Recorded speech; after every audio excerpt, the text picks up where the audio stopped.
Hi guys, మేమైతే ఇవాళ సుబ్రహ్మణ్య స్వామి గుడికి నడిచి వెళ్ళాం. రాయపాడు సుబ్రహ్మణ్య స్వామి గుడికి ఎంత పీస్ఫుల్గా ఉందంటే చాలా బాగుంది. చూడండి, ఎంట్రన్స్లోనే సుబ్రహ్మణ్య స్వామిని అసలు నడిచి వెళ్ళామన్న మాట తప్ప కాళ్ళు నొప్పులు కూడా లేవు.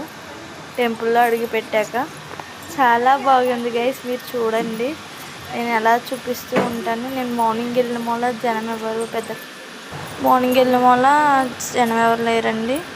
కానీ ఇప్పుడు చూడండి, చాలా పీస్ఫుల్, చాలా సైలెంట్గా ఉంది టెంపుల్. ఇది పుట్ట అండి. ఇది వరకు పుట్టు ఉండేదంటే ఈ మధ్యలో కట్టారు సిమెంట్ తోటి. ఇప్పుడు మేము ప్రదక్షిణాలు చేయడానికి వెళ్తున్నాం. సుబ్రహ్మణ్య స్వామికి ఎప్పుడు 11 ప్రదక్షిణాలు చేయాలంటండి. అది మర్చిపోకండి. మీరు ఎవరు వెళ్ళినా సుబ్రహ్మణ్య స్వామి గుడికి ఎక్కడికి వెళ్ళినా 11 ప్రదక్షిణాలు చేయండి. ప్రదక్షిణాలు చేసి చూడండి, టెంపుల్ చూపిస్తాను చూడండి. ఈ గుళ్ళో ఏంటో మైండ్ చాలా ప్రశాంతంగా ఉంటుందండి. ఎన్ని బాధలున్నా వచ్చి కూర్చుంటే చాలా నిశ్శబ్దంగా ఉంటుందండి. గుడి లోపలికి ఉంటుందండి, చాలా బాగుంటుంది. ఇక్కడ సర్పాలు ఉంటాయండి. మ్యారేజ్ కానోళ్ళు వస్తే మ్యారేజ్ కూడా అవుతుందని చెప్తారు.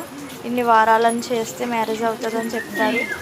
అదే ప్రెగ్నెన్సీ కోసం కూడా పిల్లలు వస్తారండి. ఇక్కడ అభిషేకాలు అవి చేయించుకుంటారండి. చాలా పీస్ఫుల్గా ఉంటుందండి. చెప్పాలంటే పెళ్లి కానోళ్ళ చేత కొన్ని కళ్యాణం అనేది జరుగుతుందండి. అది చేయిస్తారండి. అది చేయిస్తే కళ్యాణం అవుతుందనే ఒక నమ్మకం అండి ఇక్కడ.